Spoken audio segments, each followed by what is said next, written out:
This is Fantasy Football Picks and Bets on the Mayo Media Network, presented by Prize Picks. Hit the description right now. Use our link to Prize Picks and get a deposit match of up to $100.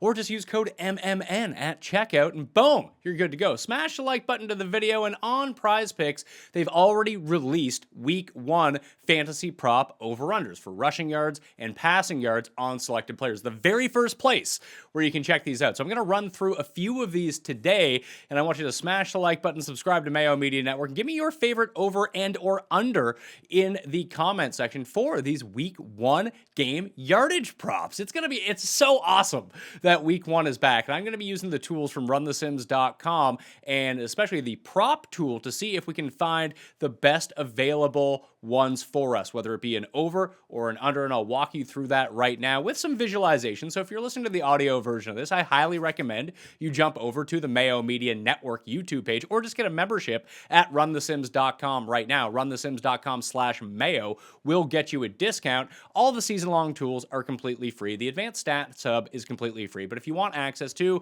the Game Simulator, the DFS Optimizer, or all of these betting tools, that is actually going to cost you. So runthesims.com/Mayo will at least get you a discount on that. Then deposit at Prize Picks with code MMN in our link, and boom. Hey, if you deposit $100 at Prize Picks and then you use the link and or the code or both, you'll get $200. So you already got a free $100 to play around with already, okay? Smash the like I said. Let's jump over to Prize Picks right now and see what they got offering. And later on in the week, Wednesday night, Thursday night, Friday night, we'll have breakdowns for the Thursday, Friday, and weekend slate for both Prize Picks and DraftKings on Fantasy Football Picks or Bets. So if you haven't left that rating and review yet on the audio version, hit the description and figure it out, okay?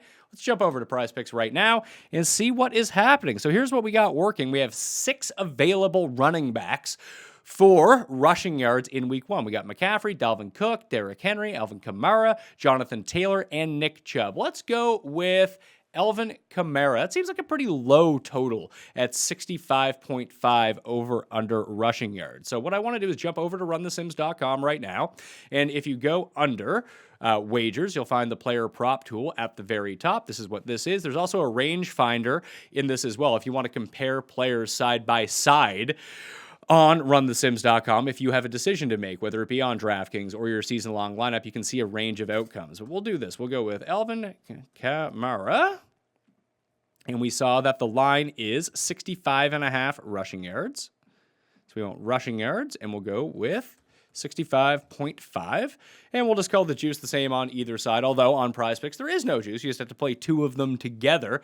So we'll calculate that and see what that actually runs out. So under 65.5 rushing yards, even if the juice was minus 110, like we can see on the side, meaning that you would have to bet $110 to win 100, although that is not the case in this circumstance. So you'll just see the range of outcomes for Week 1 for Alvin Kamara and what he's looking at. So the simulations project a 66.3% under, making it a good bet. The over would be a bad bet. Now you can see the distribution of where this is going to go. So the median projection gives him 54 rushing yards per this game. And you'll always want to check back later on the closer we get when more injury news comes out, because if Latavius Murray is out all of a sudden, that can highly affect what this is going to be. So Alvin Kamara, you can see that the vast majority of the projections have him under the 54. So that could be a very good under in Week 1. We'll jump back right now and we'll check out C-McC. See what he is up to on this fine Week 1. So 80.5 rushing yards. It's a pretty high total. So we'll go with 80.5 and we'll go to McCaffrey. And we'll just take a look at how his distribution for Week 1 goes. It's neither a good bet or a bad bet, as the median rushing yards is going to be 81. That is just too close to the number. That's not giving us a lean either way. The 66% for Kamara is a really good number. That's what we really want to be looking for here. So on either side of the 80.5, 80.5, unless you were getting significant plus money on a prop bet, both of these are bad bets. It's just too close. So that is an absolute stay away on Christian McCaffrey based on the runthesims.com tool for the Prize Pick Week 1 over-under. 99.5. I know Derrick Henry goes over 100 rushing yards all the time, but 99.5 is a pretty lofty total for any rushing yard prop. So let's see here. Derrick Henry. I'm very curious to see what the simulation spits out for this. I'm going to say the under is no. It's telling bad bet on both sides, with the median outcome in projections being 100 yards. Again, that is just too close to the number to look at. So we're still seeing that Alvin Kamara's under is the best one that we have on the go. And you can do these for everyone. Let's take a look at Dalvin Cook, 94.5. I'm going to guess that this is a slight under, but that's just me thinking. That line just seems so high, but maybe I'm way off on this. I'm going to say this is probably a slight under, like I said. Oh, no, I still have Derrick Henry in there. If it was 94.5, a good bet would be on the over, but we need Dalvin Cook for this one. Again, you can just jump in, runthesims.com/Mayo and figure this out. The under on 94, it's not as high in terms of the distribution because the median outcome is 88 rushing yards for week 1 for Dalvin Cook in a pretty favorable game script where they are road favorites against Cincinnati, a game where you would expect a lot of Dalvin Cook in week 1. So that's still a pretty good number on the under, however, just because we know that Dalvin Cook is utilized so much in the passing game as well, and we've seen Minnesota under Mike Zimmer in previous seasons, whether it be with Alexander Mattison or even when he's injured Mike Boone, that they're not afraid to divvy up the carries a little bit if the game starts getting out of the hand, and they do want to run the rock later on in the game. So that is an under I would be somewhat intrigued by, actually, for Dalvin Cook in this circumstance. It's not a huge implication, as you can see. 58.6% are the actual odds that he goes under the 94.5. The median is 88, so it's fine. It's not the strongest that we've seen so far. However, it's better than the last two that we looked at. 88.5 for Nick Chubb. Let's take a quick gander at that one and see what we come up with. So Nick Chubb, and what was it again? 88.5 rushing yards. This is an awesome tool. I love this. I'm going to be using this so much throughout the year just to see. So a good bet is actually the under on the 88.5. I'm always terrified of someone like Nick Chubb is the problem because it just takes one with him. It's a lot like Derrick Henry that they can break out these 60-yard rushes out of nowhere. There's only a few running backs in football who can accomplish these sorts of things, and Nick Chubb is definitely firmly in that camp of breakaway percentage when you look at it and just the huge chunks of yardage that he can come up with. So this is actually one of the heavier ones. This is very akin to the Alvin Kamara. Not quite as high as Alvin Kamara, but 65.2% of the time per the projections in week 1 that Nick Chubb is going to come under the 88.5. It's no fun betting unders. We all know that because you have to wait there gripping the side of your seat the entire time, just holding on with bated breath to see if anything happens. You know, is he going to break one off here? Oh, they're trying to ice the game. Is the defense going to let him go through? Like, that's so terrifying when you're betting unders.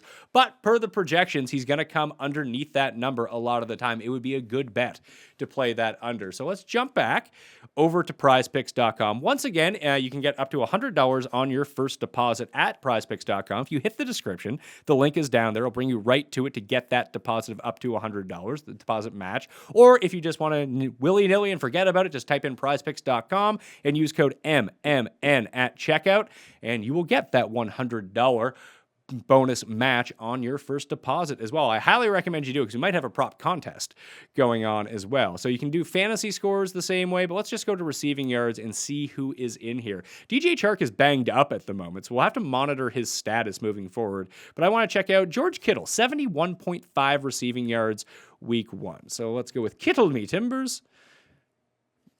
Kittle.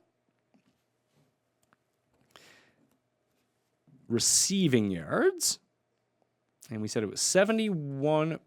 I believe that's what it was. Yeah, 71.5. Let's see how George Kittle rates out in terms of his overall projections here. So the under is a good bet on this. 63% of the time, his median projection comes out at 59. Almost like Henry and Chubb, Kittle is one of these just huge chunk players. But you would have to think, with San Francisco a favorite in week 1, against Detroit, there's just going to be a lot of running in that game. So if Kittle doesn't get it right away, the chances of him coming under this number are actually quite elevated. And I would actually think that Detroit has a much better pass defense, and maybe in other years with a lot of their players developing, going into year 2, going into year 3, that it's just going to be a game where, you know, San Francisco likely jumps up to a big lead, then tries to ice the game. Now, this could be completely affected whether Jimmy Garoppolo or Trey Lance ends up at quarterback. And again, with Kittle, it probably doesn't just take one to get to his 71 41.5 receiving yards. But as you can see that these lines are slightly elevated in this sense. Now, someone like Logan Thomas, 45.5. So that seems like a really low one. So let's see, Logan Thomas, 45.5 in terms of receiving yards, and see where he ends up coming out in this regard. So it's still on the under. Oh, wow, almost 70% of the time. His median receiving yardage is 33. Now, a lot of this will have to do. Kelvin Harmon was just cut, so we won't be seeing him anymore on the Washington football team, but it's the Curtis Samuel situation that I would be more concerned about as it pertains to Logan Thomas. We don't know exactly how Ryan Fitzpatrick is going to jibe with Logan Thomas, if he's going to be a favorite like he was with Alex Smith and Dwayne Haskins, even Taylor Heineke throughout the course of last season. I would guess that he will be a favorite with his sure-handedness and crisp route running, being a former quarterback with Ryan Fitzpatrick. That seems like a very logical connection. But if Curtis Samuel sits out this game, you just go update the simulations and take Curtis Samuel out for this game, then rerun this, then I bet you're going to see a higher, something closer to a median projection of his 45.5 over under. Was it 45.5 or 40.5? No, 40.5. Okay, I got this wrong. Let's go back to the prop tool and type this in. I was like, that seems like a really heavy under, even based on the median projection. So 40.5 is the over-under. It's still saying that the under is a good bet on that. It's a little bit less, but 62.5% of the time that he would go under this number. And you have to think the tight ends don't do as much scoring as maybe you think. They're more in the reception camp, short yardage camp. But this one, do I disagree with the projections? Yeah, maybe just a little bit. Let's take a look at one more. Dionte Johnson, 63.5 yards. Me thinking this, that really feels like an over to me based on my initial impressions, but I want to see if I can get confirmation on that. So again, 63.5 receiving yards. Punch that in, 63.5, and we'll calculate that up for us. So the under ends up being a good one, almost 70% of the time. This is the biggest one that we've seen so far, a median projection of 46. Again, we want to check these out the closer we get to the season, but it does seem so far, at least using the Run the Sims Week 1 projection tools, that PrizePicks has overvalued a lot of these receivers. So the move would be, if you want to check it out, is there's a flex play option on PrizePicks. So what that means is that you don't necessarily have to get everything right. So if you load up those 4 unders and you play the flex play, if all 4 of them are right, that's great. You get paid out on all 4 of them. But if 3 of them end up hitting, you get paid out on that as well. So prizepicks.com offers the power play and the flex play, with the power play being you need to get them all right and you get a much higher percentage of the payout, 10x your money on that kind of thing. But the flex play, the odds are slightly diminished, but you get paid out on more combinations of what you want to do. So again, hit the description, use our link, deposit at prizepicks.com, or just use code MMN, smash the like button on the way out. To see more of the tools at runthesims.com, shockingly enough, go to runthesims.com right now, /Mayo at the end for a discount on all the premium tools. But if you just want to test out the site, use the projections and the advanced stat hub, that is all completely free at the moment. Remember to subscribe to Mayo Media Network and the Fantasy Football Picks and Bets audio podcast. I'm Pat Mayo.